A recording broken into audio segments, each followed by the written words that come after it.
बिस्मिल्लाहिर्रहमानिर्रहीम। दुनिया जे तख़्ते ते काफ़ी इंसान रिज़्क़ जे मसइले में तमामु परेशान हूंदा आहिनि।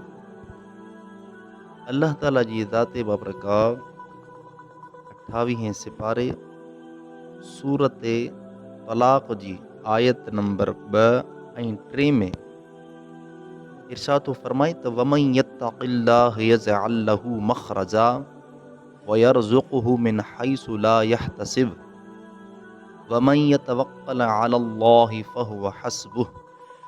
तर्जुमो: ऐं जेको अल्लाह पाक खां डिॼे, अल्लाह ताला उन जे लाइ निकिरण जो रस्तो बणाए छॾींदो आहे ऐं उनखे उतां रोज़ी ॾींदो आहे जितां उन जो गुमान बि न हूंदो। ऐं जेको अल्लाह ते भरोसो करे त अल्लाह पाक उन जे लाइ काफ़ी आहे।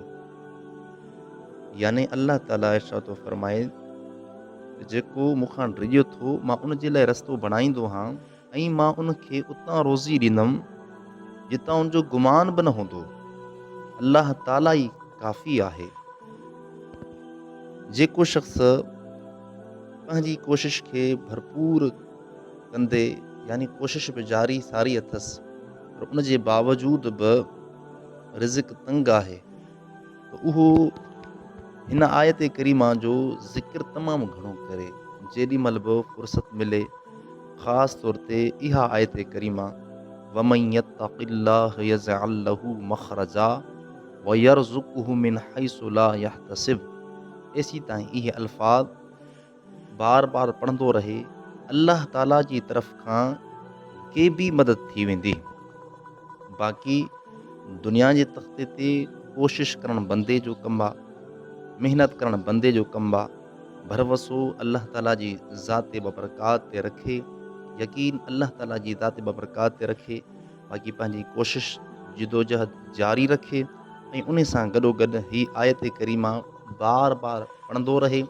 यकीन कामिल हुजे त अल्लाह ताला जी ज़ाते बबरकात मदद कंदो।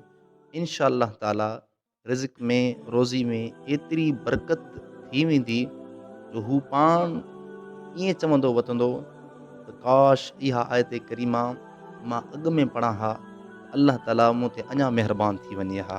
शाला रब करीम तव्हां असांखे इहे ॻाल्हियूं सम्झी इन जे मथां अमल करण ऐं ॿियनि ताईं पहुचाइण जी तौफ़ीक़ अता फ़रमाई। अस्सलामु अलैकुम वरहमतुल्लाहि वबरकातुहू।